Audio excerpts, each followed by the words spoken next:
Hi, my name is Jerome Rivera, and I am doing an interview with Baruk Jacob, the Digital Outreach Librarian at Auckland Libraries. And that's just a pukana, and I'll explain it to you later. Um, so we're just going to talk about. I have a few questions for Baruk.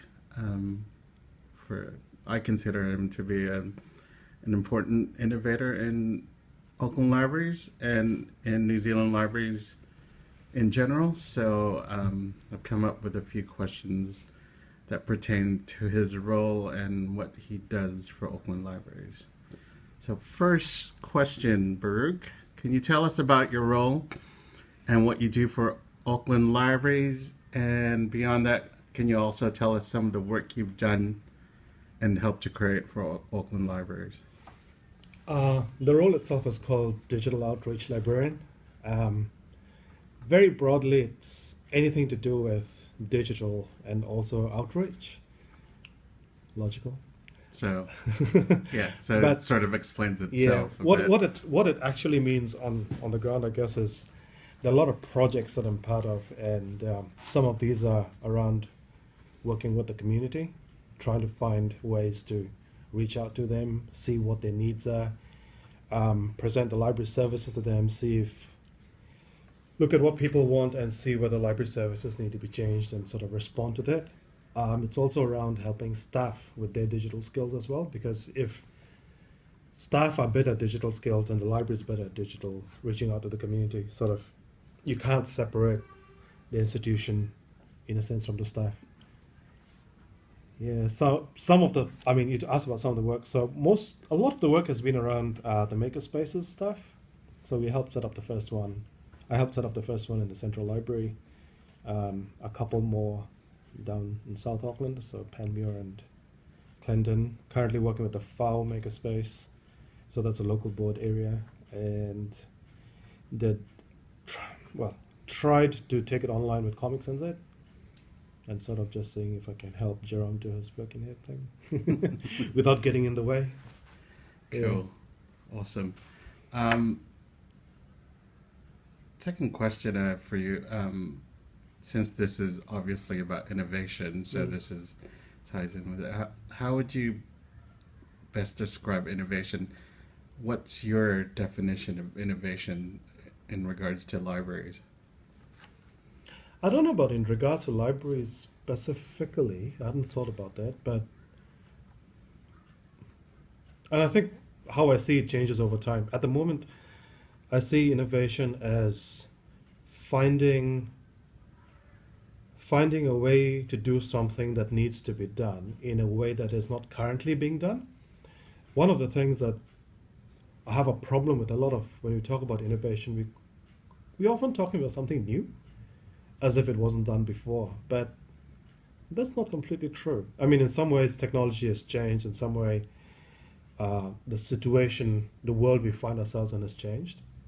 But a lot of the things we do are exactly the same things we've always done. Like one of the examples I use is, say, Auckland Libraries and the makerspaces, right? And when Auckland Libraries was started in 1840, 1841, it was never about the books in the Mechanics Institute. When you look at the history of that first starting, it was a bunch of people saying, hey, I can't go all the way to bloody England to go to university. I'm going to, so a bunch of us put our money together and we get the knowledge that I would have got in university. How do you get it here? And it was in the form of books. But it wasn't about the books. And when I look at the makerspaces now and the stuff we're doing, it's still exactly about the same thing. We're connecting people to knowledge, we're connecting people to ways of doing. But we've been doing that for 100 years, 200 years now, you know? So, I mean, I think when people focus too much on the new part of innovation, I have a problem with that. I think, Yeah. yeah, I agree with you. I think it's the not the new part, but it's a different way of doing things Yeah, then you're currently doing. I mean, that it you're might, currently doing. I And might be that's, doing it the way my grandparents did it, but at the moment, in the now, it's innovative. You know, if I talk to my granddad about it, it's probably like, yeah, did that 40 years ago. Yeah. Exactly. So Yeah. I think it's important to keep that in perspective when talking about innovation. I guess the same thing about libraries. One thing that upsets me, and this really upsets me, is when people talk about, and this is people inside the libraries talk about, what's that? We're going to become irrelevant, and we need to do something to not become irrelevant. And I was talking, as part of some other research I was doing, I was talking with with Rob Edueta, and something he said struck such a chord with me. He was saying, everything has a lifespan. And when something needs to die, it needs to die. You can't keep things on artificial life support. So if we take the attitude to libraries that somehow this is something somehow horribly sacred and holy that we need to keep alive after its relevance is gone, that's bullshit, man.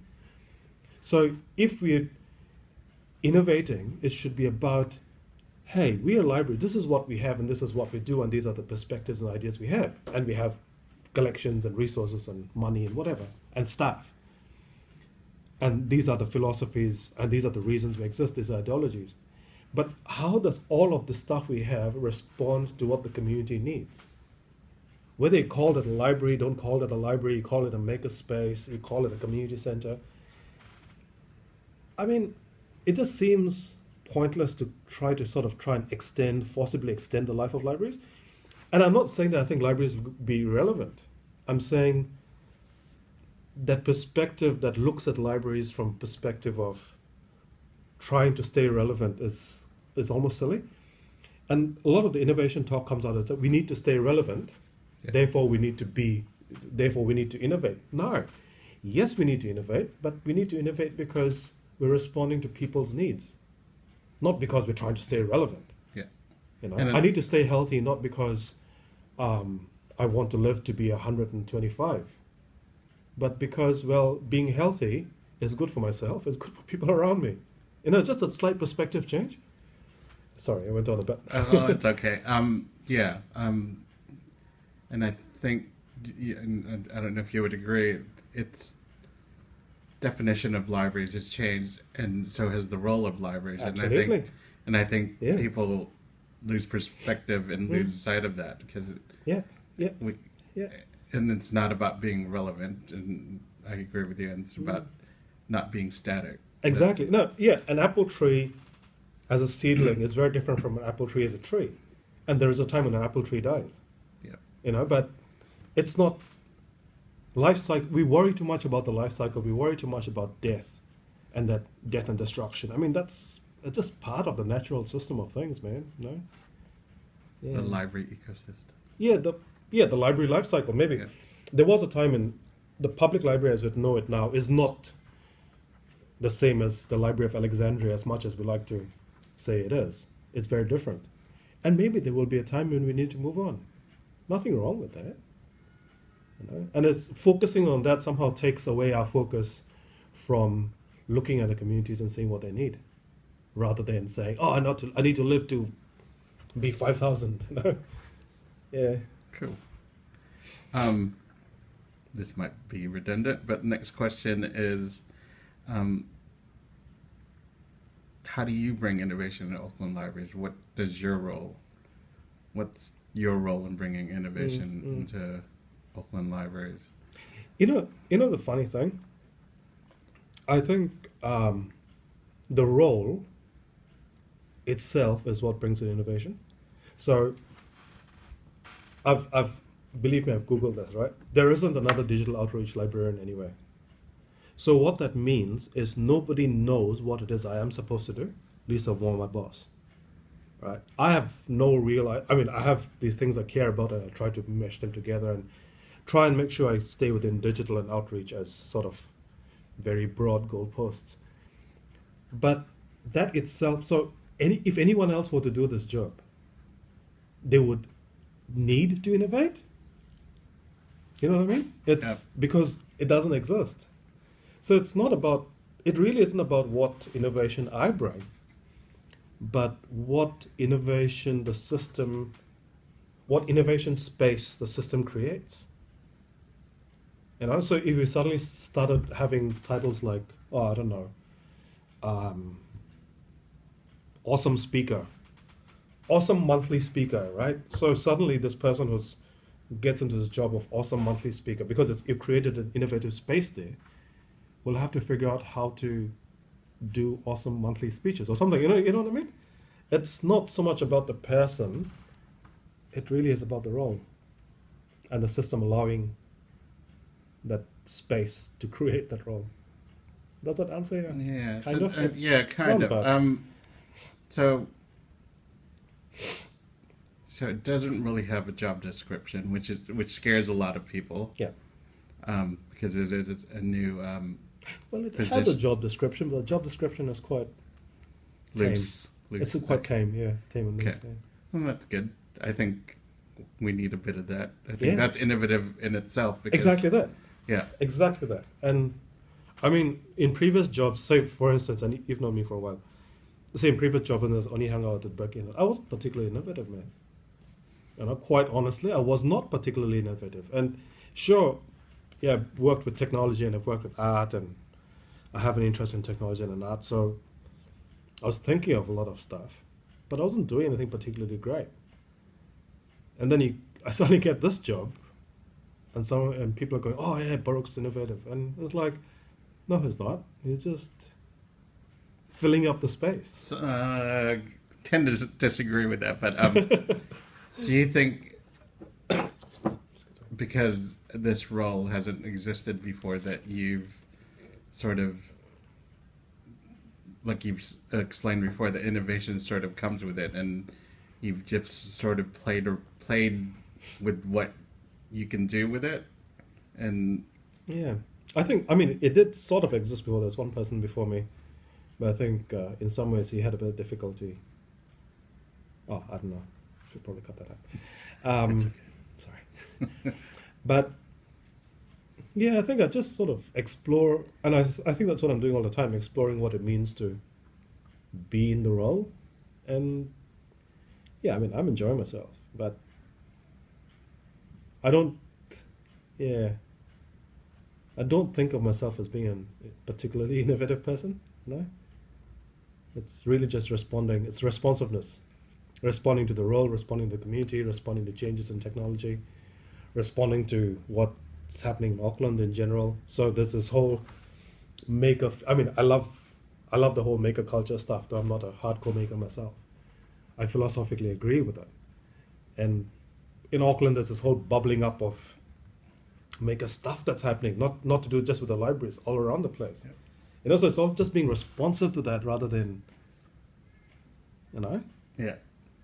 forging new ground as such. Yeah. Well,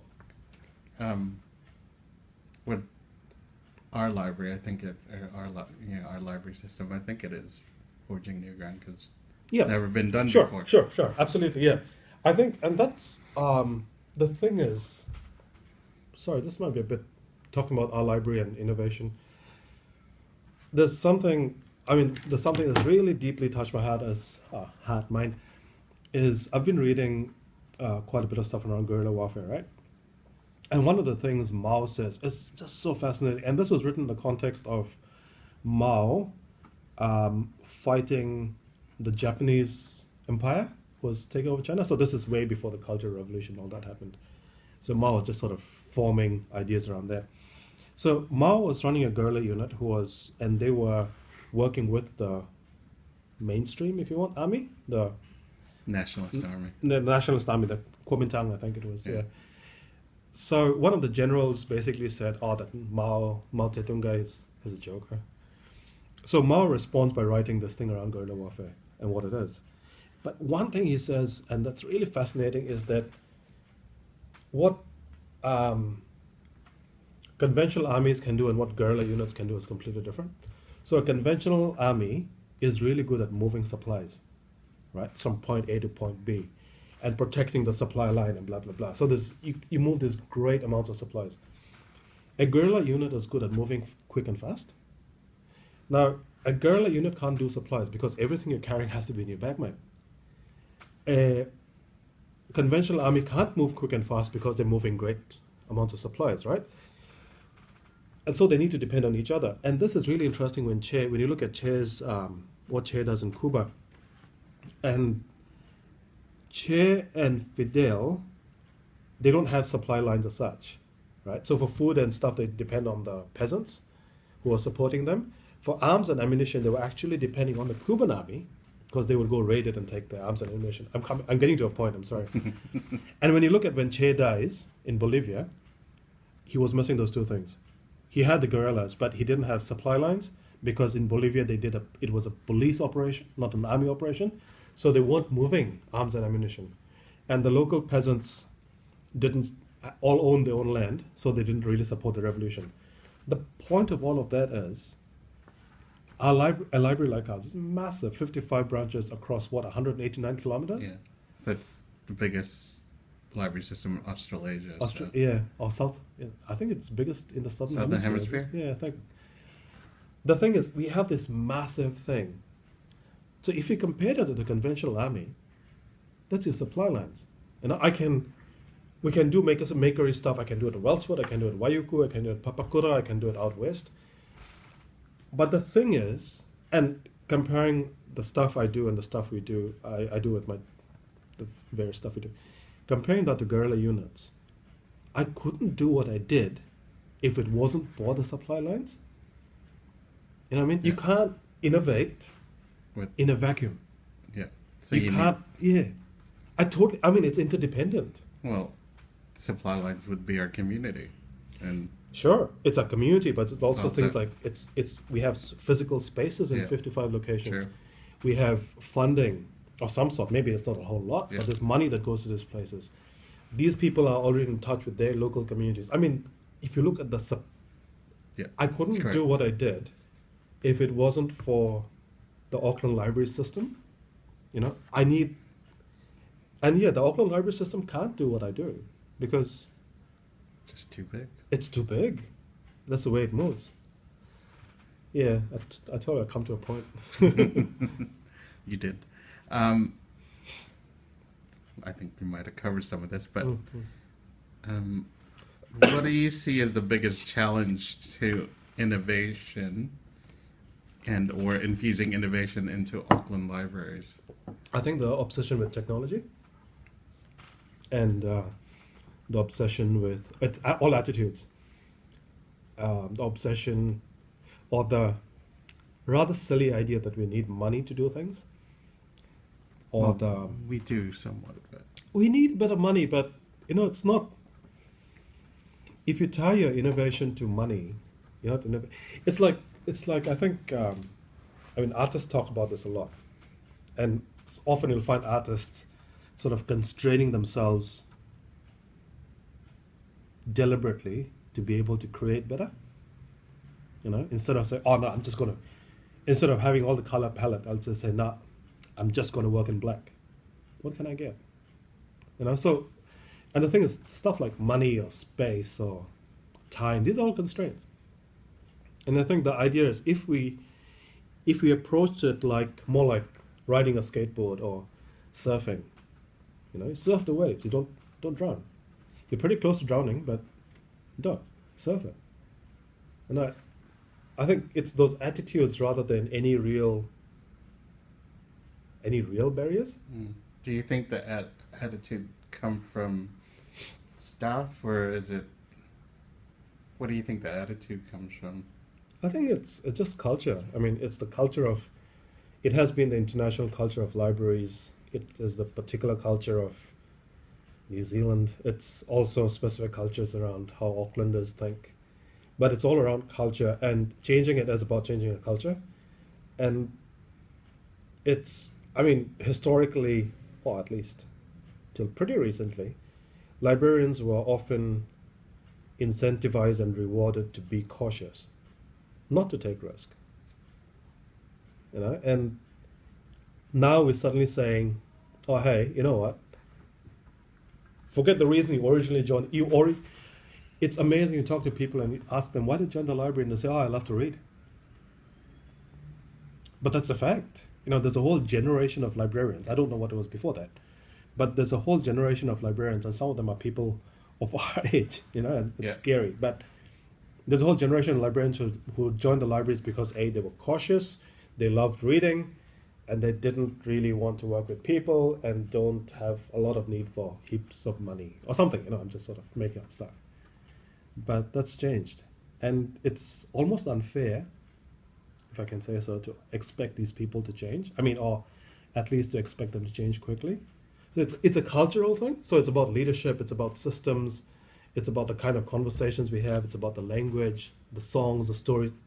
Everything you think about in a culture is the same thing with libraries. And we are just an instance of that. Do you think, and I've heard this from many librarians, just from online and other sources, do you believe that librarianship is a little bit more subversive now than, like you mentioned that it's been a bit cautious, especially in New Zealand. Do you think it's a bit more subversive? I think librarianship has always been subversive, at least public librarianship, and drawing the line between public and academic. Academics has always been about supporting the institution. I've heard someone call public libraries the Robin Hood of our times. We literally take from the rich and literally give to the poor. Yeah. And we've always been subversive, I think. I think now there's more acceptance of the language around subversiveness that wasn't necessarily there earlier. People didn't think of what they're doing as being particularly subversive. But the whole, when you think of it, the whole, that one of my research streams is around oral culture and literate culture and that kind of stuff. So if you look at the whole idea of libraries as taking reading and writing away from the privileged and making it available to the mass, that's pretty bloody subversive, man. It's sort of, and that's, if you look at a lot of the rise of the Renaissance and stuff, well, not so much the Renaissance, but the Industrial Revolution, there's a lot of that kind of, that certain feeling around libraries. And going back to the Mechanics Institute, the first library in Auckland, it's exactly that. It's a bunch of people who could not, so they were not upper class. These were not upper class or middle class people. These are working class people that said, you know what, I can't go to bloody university in London, so I'm going to bring the university here. And in 1840, man, that was really, really subversive. I hope that's answered your question. I don't think we're becoming more subversive. It's just we are more aware of the language around subversiveness, and it's becoming more acceptable to be subversive. That's not. Oh yeah. That's. I agree. That's really interesting questions, man. Number 5. Where or from whom do you get your ideas for innovation? Or and are there any innovators that have inspired or influenced you follow? I find that kind of hard to answer. And not to be arrogant, because I don't think I am. But I find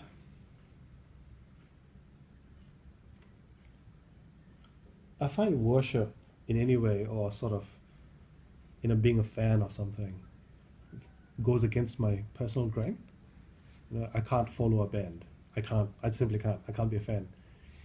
And why I'm getting at that is, in a funny way, I think that's what that question often does. It says, oh, who do you look up to? But it's not the who I look up to, it's the what I look up to. And again, that goes back to,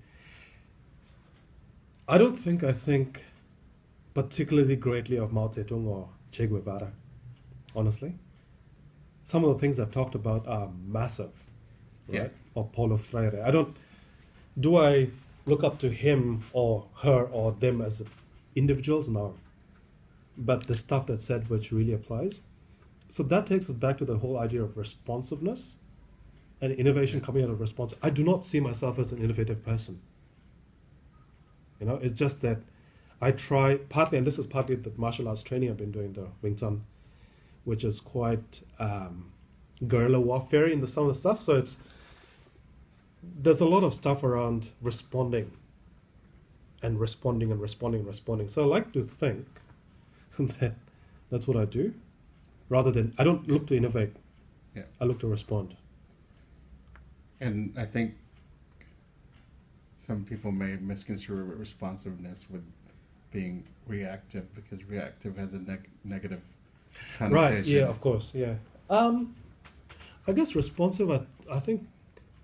Oh, I don't know. It's almost like responsive websites. You know, whether you look at it on the phone or whether you look at your on the computer, Yeah. it changes how we. And this is really corny, but Bruce Lee says it is like be like water, my friend. But that's almost how I see it. It's about what needs to be done. And at the moment, I'm working with digital spaces. I work with oral cultures. I work with maker spaces, and I love all of these things. But from a library, I think from a oh, I know what's the word. From a vocation perspective, I think what drives me is access. Getting access to people, especially people who can't, for some reason the system says, oh, you can't have access to that because you're poor, gay, Yeah. brown, white, I don't know, whatever. To be able to break those things and say, well, you know what? Yeah. Yeah. I like the idea of piracy in the original sense. I Sense. really, really do. Sort of, not refusing to respect. Her Majesty the Queen said, only these people can trade. And a bunch of guys said, you know what? Screw you. Yeah. Sorry, I'm probably swearing too much for you. No. It's all right. We can excuse that.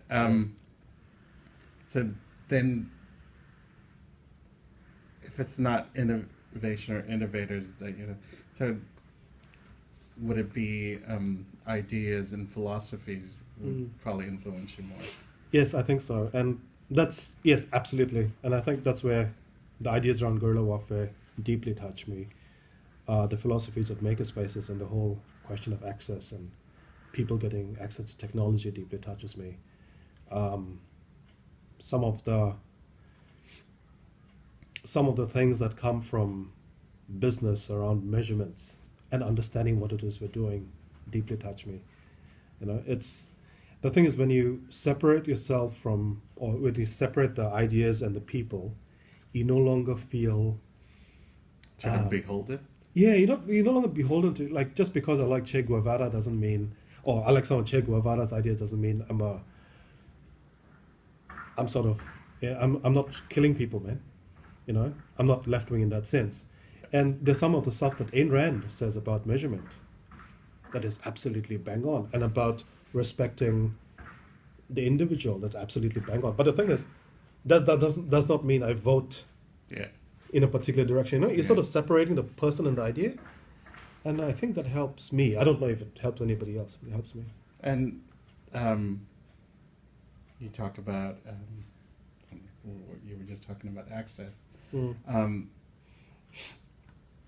you believe the ability for people now, especially with makerspaces and things like that, to create their own content, create their own information, is as important as having access? It is the same thing. Yeah. And it is the same thing. The thing is, institutions have liked to pretend. Governments, institutions, when I say institutions, it's a broad, the royal we institution. So governments, we like to pretend that we control creation. We've never done. People have always created. People have always told stories. People have always actually created their own content. And I think makerspaces in that sense aren't so much of a change for people, because people have always created their own content. It's a change for the institution. It's a chance for the institution to redeem itself from being this place of, I don't know, it's almost like class is the only word I can think of, but that's not what I mean.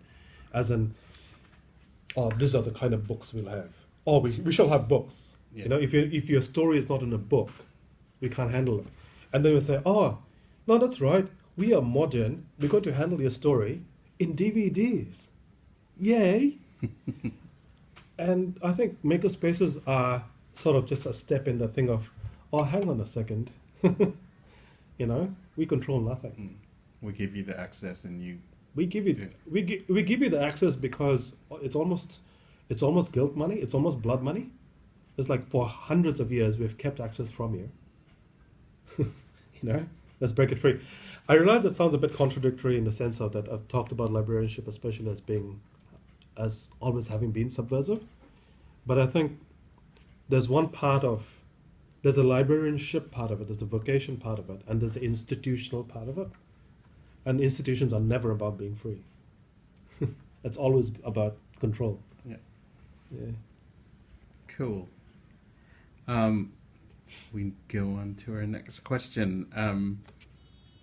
You've touched on it a little bit in the beginning about what you've created for Auckland Libraries and what you've helped to create. But I know that collaboration is something you're a very big proponent of. Can you describe how collaboration is important? I know you don't consider yourself an innovator, but in innovation and everything Innovation. Can you describe how important it is? You can't. I think that's an ideological thing again. I don't really believe in the creative individual as such. I come from a very what's the Hofstede's word?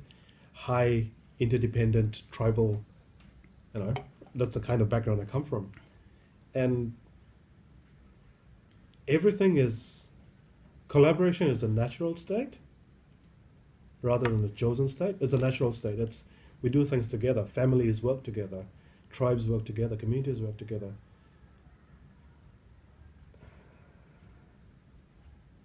How does it help innovation? How could it not? It's almost a. Sorry, I'm not really answering that well, but it's almost. You have to collaborate to innovate. There's just so much to do. There's just so many possibilities, and you are aware of one little sliver, if that. And it's about that, but it's also about the strength you get from each other. And the acceptance. I was talking about the bubbling up in Auckland. Yeah. I've been talking to people, talk to you guys, librarians that we do. That gives me so much strength. I just take so much emotional and intellectual strength from that. How else would you innovate? How else would you do anything other than to collaborate? It's almost, I can't imagine it. I can't imagine not collaborating. Okay. You mentioned librarians, and I've mentioned it in in this class.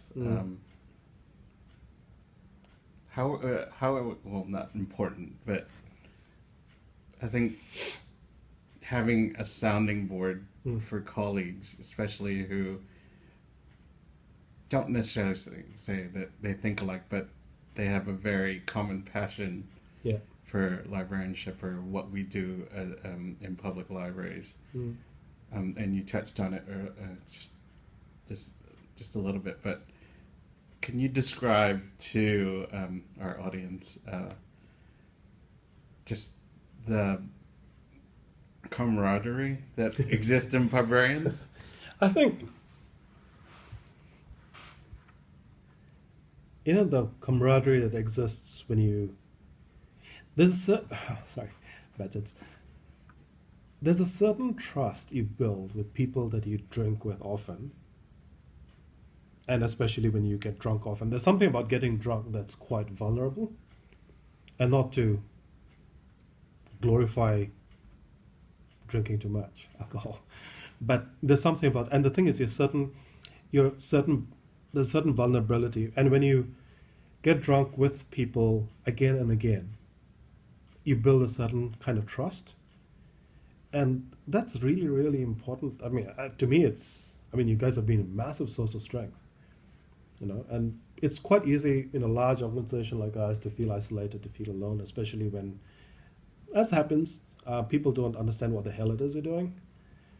But something like librarians, just even if we don't always agree on something, like you're saying, there's a certain direction, there's a certain desire, the stuff of the heart that you can talk about.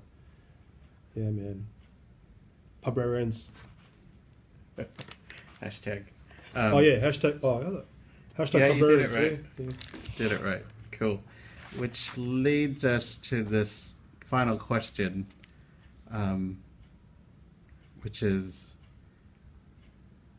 this final question's sort of um, it really warmed my soul and heart when I heard about it, and it's really cool. I always think this is one of the best things that's come out of this whole maker thing, maker space, and this whole just not even the maker space, but like this whole philosophy about giving access and creating content for people who don't normally have access. Wanted you to talk about the Comics New Zealand blog, Oh, yeah. and, how you created it, sort of the challenges, and finally how not you, but how the blog was able to help an 11-year-old get his work published as an ebook, which is, I find, totally amazing, and like, just it speaks to my heart about what public librarianship can bring to people who wouldn't have the means to actually do this. Yeah, absolutely. Comics NZ started, on the one hand, was the whole makerspace stuff that we were doing, and what happens if we take this online kind of idea. On another hand, on the second hand, was we've been running Comic Book Month for a few years now, and I have a certain feeling that we take from the scene, we don't give back. And so that was the second. On the third hand, and Southeast Asian God, man, lots of hands. When we first came to New Zealand in 2009, I was quite surprised to find comics in libraries, and really excited, and I devoured it. And then I found that there wasn't very much New Zealand stuff. So there's a lot of American material, there's quite a bit of Japanese material, and some French, and Canadian, and sort of the newer, there's a bit of British stuff, there's a bit of old New Zealand stuff. But there wasn't local content really. And I remember, and this was probably 2010, going to Arkham Books, which was then Gotham, and asking for Dharma Punks, because it sounded really interesting, I really wanted to read it. And Jeremy said, oh no, we just have issue 5. I'm like, what about the others? It's like, oh, it's not there anymore, it's finished, it's not there. I'm like, do you have a copy? He's like, yeah. I'm like, will you lend it to me? He's like, no. I mean, understandable, it's collector's edition. And that struck us something. It's like, so there are these people, New Zealand's a smallish country comparatively, and people make comics and do these things. And maybe some of them put it up on blogs, maybe some of them don't. But whatever it is, they're isolated. There isn't anything tying it together. And the idea was, if Comics NZ could be the place where all this work goes in, so we're branding it with the library, and the library brand. We also have, therefore people know there's this one-stop shop where people can come to it. Could you explain, Yeah. Could you explain what Comics New Zealand Is the Comics blog is? it's a site on Blogspot. It's a Blogspot site that we link to. That's all it is. And people can put their own content on it. Yeah. So we accept content from almost anybody. We just ask that you don't swear and that there's not, sort of stuff that's for general audiences. And slightly. respectful. Respectful. I mean, even swearing is, but it depends on what swear words. It's all very, we make it up as we go. But yeah, people can basically send in the comics, and we have quite low standards in a sense. We don't try and editorialize too much, and we put it up, and other people can look at it, comment on it, and it's a place to save it as well. And you were talking about Michael Sanders. Michael was already doing quite a few zines with his dad, and he has his own site as well. And this is a classic example. He has his own site. He does 11-year-old humor, it's great. I love it. But and we have his zines in the library. And then when they started to put it on Comics NZ, and at some point I was talking to. Can I tell you a funny story? Yeah. Yeah. So I was at Lianza conference, right? And at the dinner, and everyone's had their own table, and I went there, and this guy said, "Hi, I'm Paul." I said, "Hey, I'm Baruk," and he's like, "I'm from Wheelers." I'm like, "I'm from Auckland Libraries." And we start talking. Then 2 bottles of wine later, between the two of us, I said something about this whole Comics NZ thing, and I said how I wanted to put it on Overdrive local so that people could read it through the Overdrive app. And Paul sits up really straight and says, "Whatever Overdrive can do, we can do better." I'm like, "Well, okay." And it turns out Paul from Wheelers was his managing director. So he got me in touch with the team, the web team, and I basically said, "Look, we'd like to get the stuff into libraries. Not just online, but actually into libraries." And that's how that's how Michael's work. So I showed them Michael's work. They said, "Wow, this is great. We'd like to do it." So I put Michael in touch with Wheelers. They talked it over, bashed out the contract. I think it's been released. I need to check. I think it's been released this month. Or last month, end of last month. Yeah. Yeah, that's a really, really good feeling, eh? That's It's just really good an feeling. amazing example of what can come again with collaboration Oh, yeah. and And drinking lots of wine. Yeah, and we're used to that. But it's just an amazing thing to actually see that Auckland Libraries, you and was a part of. Absolutely, yeah. Exposing this young man into maybe this might be a career for him, but I think it could well be. yeah, but just having him have his work actually published in an ebook is just, I think that's, if that doesn't speak of what librarianship can represent or what librarianship is now, I think I agree, man. I mean, it's really about libraries facilitating stuff for our communities. We think of ourselves as a destination, and in some ways I think that's true, like for individual places, but it's about facilitating. It's like, what do you need? What don't you have? Okay, let's get that. Or what do you have now? Okay, let's, it's just about, man, I love my job. Cool. Just so I much do fun. too. But that's the end of it. Thank you very much. No, cheers, man. That was fun. Yeah, that was very fun. Thank you for watching this. But I'll try to explain Pubrarians more at a later date. But It involves a pub. Many and pubs. have chapters in the U.S. We'd love to hear about it. Yeah. But thank you for now, and see you. Bye.